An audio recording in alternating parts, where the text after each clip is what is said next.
Ang Panginoon ang aking pastol. Hindi ako magkukulang ng anuman. Tulad ng tupa, pinagpapahingan niya ako sa masaganang damuhan. Patungo sa tahimik na batisan, ako'y kanyang inaakay. Panibagong kalakasan ako'y kanyang binibigyan.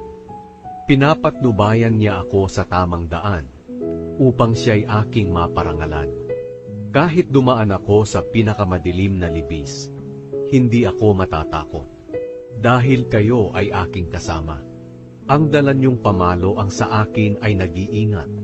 Ang inyo namang tungkod ang gumagabay at nagpapagaan sa aking kalooban. Ipinaghanda niyo ako ng piging sa harap ng aking mga kaaway. Pinahiran niyo ng langis ang aking ulo, tanda ng inyong pagtanggap at parangal sa akin. At hindi nauubusan ng laman ang aking inuman.